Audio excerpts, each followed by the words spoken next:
All right, mate, how you doing? Welcome back to another video. It's that time of year again. It's Premier League predictions time. Now, we're not going to dwell on last year, okay? It wasn't a good year for me. We don't need to bring it up. Stop talking about it. It's a new year, and I've just got a feeling about this year. I really think it's going to be an important one. I think I'm going to get a really serious performance.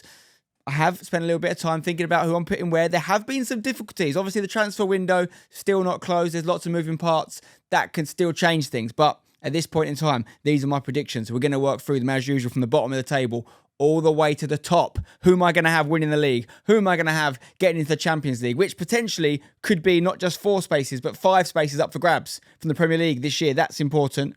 Who am I going to have going down? We're going to find out very soon. Let me know your predictions in the comments below, and let's get started. Okay, so bottom 3. No surprises. I've got 2, not 3, but 2 promoted teams going straight back down. Starting off with Luton Town. I'm sorry, it's a very obvious, easy choice, a safe choice, you could say, Spen Dog. I'm listening, I hear you, but I just can't put Luton in the league for another year. I just don't think they're going to do it. They could do it, of course, but it's going to take a hell of an achievement. They haven't spent the money, they haven't reinforced, they're going to play a certain brand of football that I think will get them some points, but I don't think it will get them enough. I think it'll be a really hard place to go. It's going to be a real eye-opener for some of these, spoiled, if you like, fancy footballers going to Luton Town on a rainy Tuesday or Monday or whatever that day. It's going to be rainy because it's England. I think it'll be a tough place to go, but I don't think they'll get enough points away from home. I think they're going to go down. I think just above them will be Sheffield United, who I've got going down again. They famously really hurt me in the Premier League predictions previously when I had them, I think, finishing maybe 19th or 20th, and they ended up finishing well into the top half of the table that year. I don't think that's going to happen again. Could be famous last words, but listen, Sheffield United, I don't think you've strengthened enough. I think you're one of these perennial, getting promoted every couple of years and then back down, and very good at getting in the Prem, not so good at staying in it.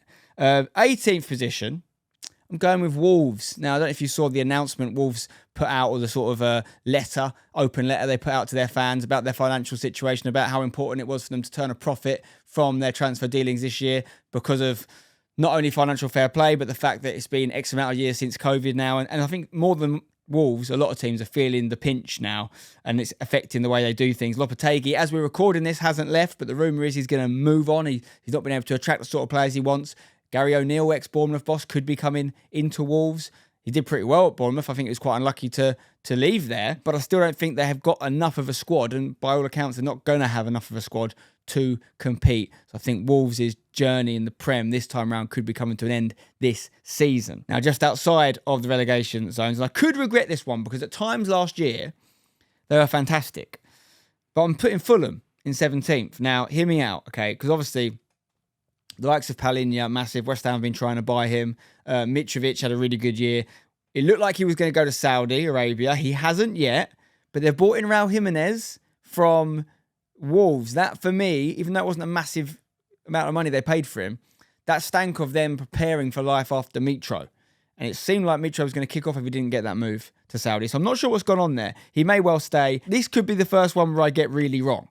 This could be Fulham finishing top half, and I'm eating this hat a year from now. Will I actually eat the hat? Not unless this video gets 6 billion likes. But anyway, I think Fulham, I think it could be a harder follow-up year for them in the Prem this year. And yeah, that's where I'm putting them. Just above them in 16th, I'm going with Nottingham Forest. I think they should be happy that I've got them to stay in the league again. I think they're more than worthy of it. Last year, a lot of people didn't tip them to do it. They did. They spent money. They had a lot of squad changes. This year, a bit more stable, and we'll see what they can do. But I've got them staying up. I also have Bournemouth. I just want to say one thing before I keep going through these teams, right? From 17th all the way to 10th, it's just a lottery for me. It's just finger in the air. It's changed about 4 different times today. I've been making this Premier League table. Like, anyone I've got finishing 17th could be as high as 10th.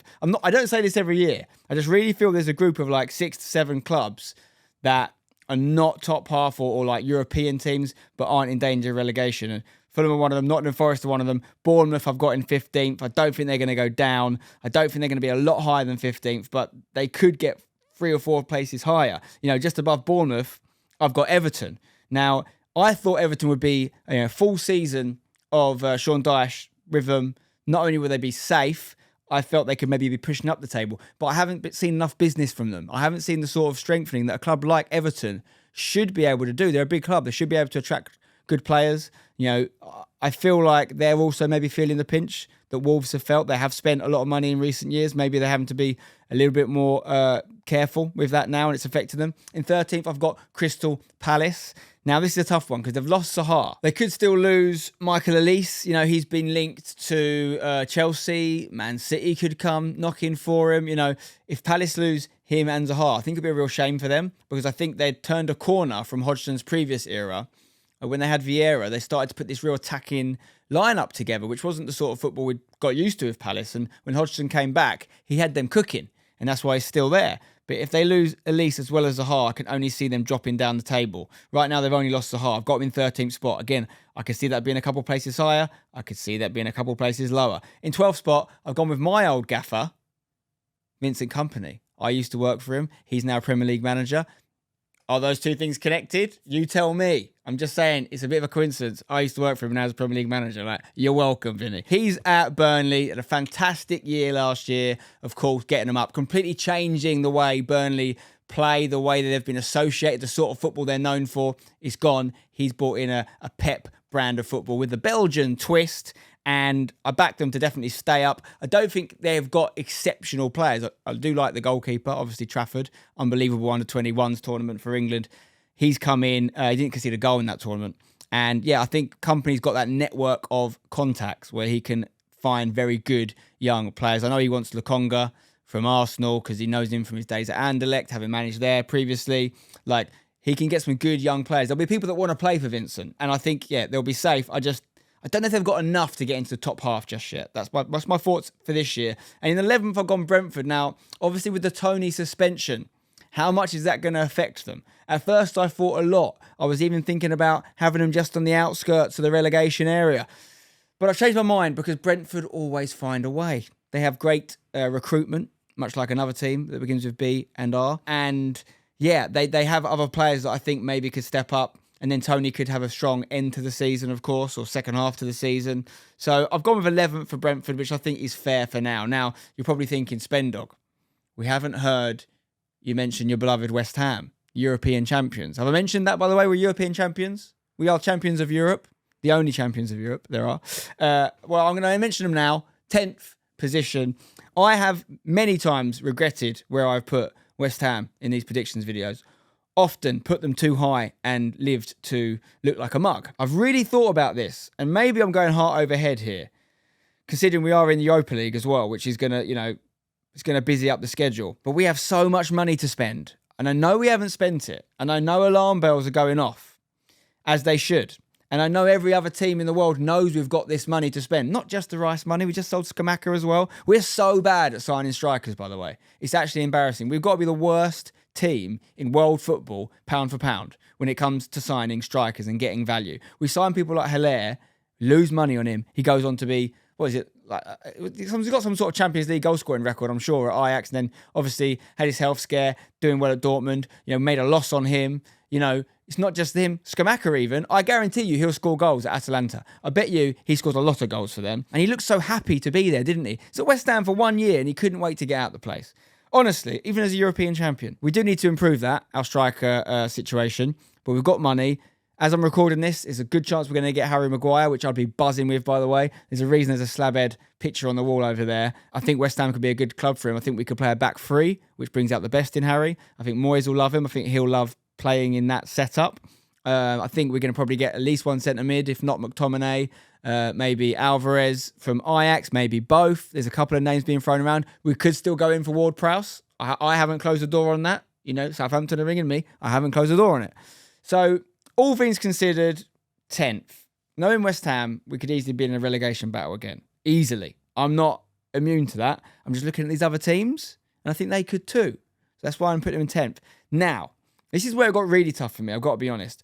9th to 7th, there's 3 very good teams. Teams that I could easily have put higher. However, I am, just like West Ham, taking into consideration their very busy fixture schedule, and I think it's going to affect them. So in 9th place, I've got Brighton. Now, I mentioned with Brentford earlier, they're so good at plugging the gaps. When they have a problem, they just find a new player out of nowhere. They've just got recruitment, scouting lists all over the gaff. And I feel like Brighton are better than that, than Brentford, to be honest. And Brentford are very good at it. So, yes, they've lost some big players. McAllister to Liverpool. It's weird to say, but that is actually, it turns out, that's selling to a rival. A couple of years ago, Brighton to Liverpool wasn't selling to a rival. It was selling to someone that was going to be 10 places above you in the league. But now, Brighton, after last year, are definitely a rival to Liverpool. They're both in the same European competition, Europa League, and they're going to be not a million miles away from each other this year as well. But have Brighton got a deep enough squad to deal with this battle on multiple fronts, And there's still a good chance that Caicedo could go. Now, if he goes, it's going to be for a lot of money. We're talking like 100 million midfielder in the sort of Fernandes and Rice price bracket. And if anyone can spend 100 mil well, it is Brighton. But I have noticed, since they've started to be taken a bit more seriously, they have started to have to pay a little bit more for players. They have started to spend a bit more on players. Like, obviously, João Pedro from Watford, I think he could be good for them. It's a good club for him, but they spent a bit on him. James Milner on a free transfer, but he'll be on a certain wage. They're starting to sign a different kind of player, different profile, maybe more experience, where typically they went for youth and kind of further afield players that have made a name in another continent. I like Brighton. Brighton fans, I have learned my lessons in previous predictions. I just think Europa League maybe makes it a bit tough for you to go too much higher than 9th, but could easily be higher. In 8th position, I've gone Aston Villa for the same sort of reason. Really big fan of what Emery is doing there. I think the players he's been able to attract already have been a joke. Like that centre-back partnership potential with Carlos and Pau Torres is scary. And that's not even mentioning Mings and Konsa. And, they've got options. They've got great midfield options. They've gone and got Diaby out wide as an option. There was a lot of big teams that wanted him. They were getting the best out of Ollie Watkins, I like the look of this Villa team. And I like what Emery is doing there. And at points, I had them finishing higher than 8th. I really did. But they are playing in Europe. So that could be a challenge. And it's not just any European football. It's the Conference League, which, they could easily win. But it does involve a lot of travelling to random places, could affect things in the camp. But yeah, Emery knows how to win European competitions. We've seen this time and time again. Now, this one, I'll be honest, at one point in my original draft, I had them finishing 4th, but I've actually changed it to 7th, and it's all relating to another team, which I'll get onto in a minute. But in 7th, I've got Newcastle. Newcastle fans, hear me out. Big fan of what you guys did last year, the way Eddie Howe did it, the sort of players he signed. I like the project. And there's nothing that you could do more, right? I like the squad, and I think there can still be some names to join the squad. I like not even the lads that you've brought in and attracted, but I like people like the young Scotsman, Anderson. I think he's going to be a world beater. I think he's going to get more game time this year. I like the whole team. I really do. And the management team. But you are playing Champions League football. And it's more about the other teams I'm about to mention. I think they could have a slight advantage over Newcastle this year, which is not having European football. But otherwise, there's no reason why they couldn't do it again. Like I said, my original draft, I had Newcastle 4th. But this year, 7th.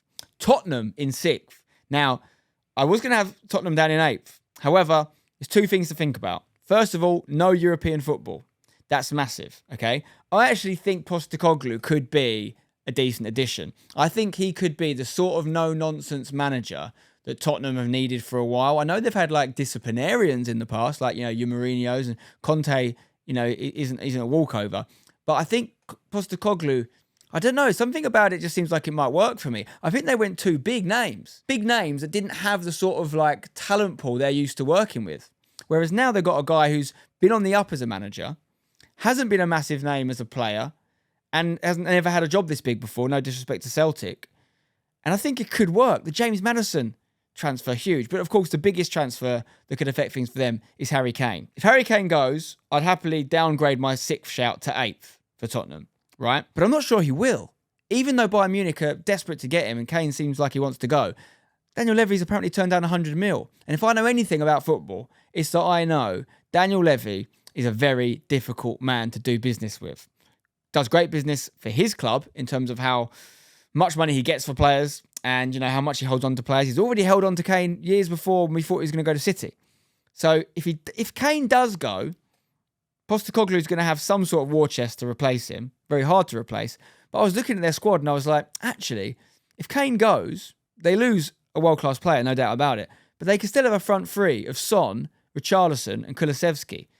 that for me is a front three. It's good enough to get 6th place in the Premier League when you consider they won't have European football distracting them.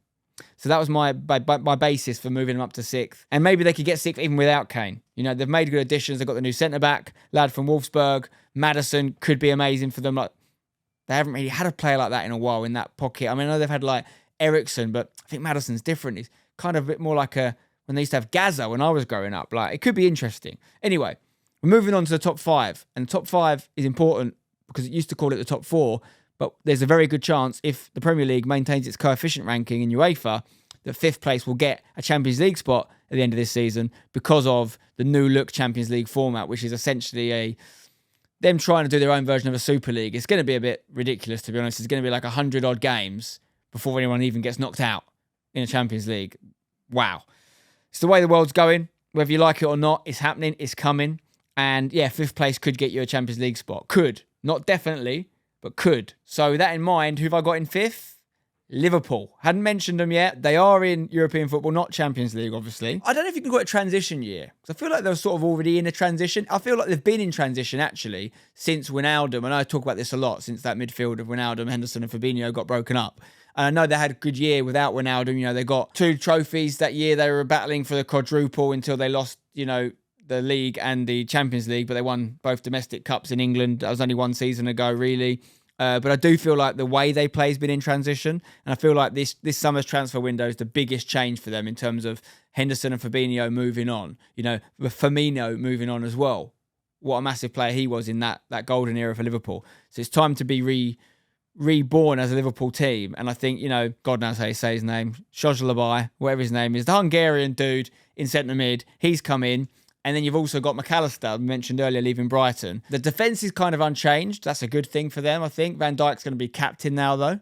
Could change things. Could be a different era now with no Jordan Henderson. But they have also got really young, exciting players like Gakpo they brought in last year. Like Harvey Elliott's only going to get better. You know, they could still do some business. I saw a really good thought from Jamie Carragher, which was like, why aren't Liverpool in the race for Caicedo? Because, yeah, he's well expensive. It could be 100 mil. But it's exactly what they need.